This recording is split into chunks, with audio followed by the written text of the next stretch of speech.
Grassroots music venues across the UK are under threat of closure, and the charity The Music Venue Trust say it's because of rising bills and rent increases.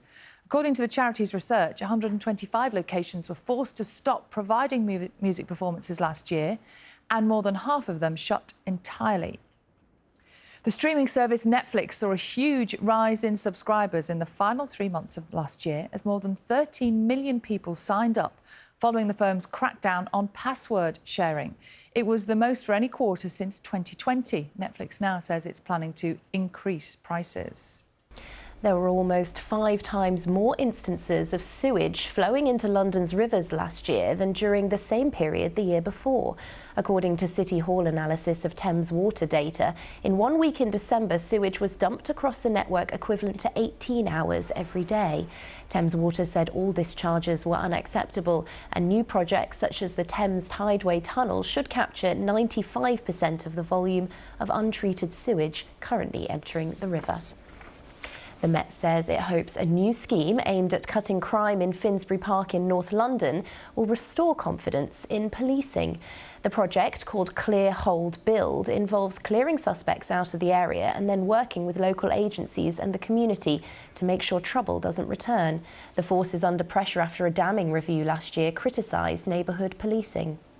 We are putting more resources into neighbourhood policing, which gives us the ability to respond to those community concerns, to make those improvements that our communities need to see, and thereby improve the trust, and thereby improve the cycle of getting more intelligence, more information, and allowing us to make those long-term sustainable improvements. We're going to have a look at today's newspapers now. I'm going to start with the Telegraph. They're leading with a warning from a top general who says the British public could be called up to fight if the UK goes to war, because the military is too small. The paper says the Defence Secretary, Grant Shapps, wants to increase defence spending, but hasn't given a date when this could happen.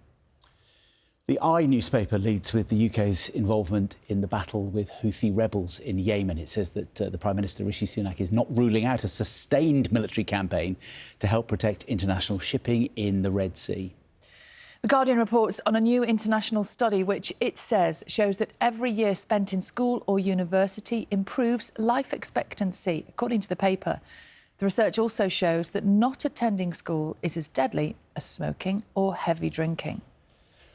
And if you're thinking this morning, I need to get away from all this, maybe a trip to the Caribbean, wouldn't that be nice? You probably still wouldn't want to go quite like this. This team of women have rowed to Antigua, rowed from the Canary Islands. Yes.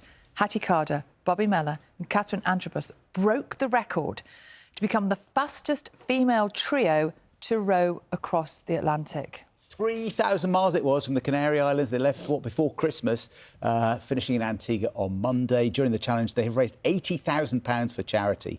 It's part of an event called the World's Toughest Row, a series of extreme endurance. They look very relieved to finish. They do. Very, very, very happy indeed to be there.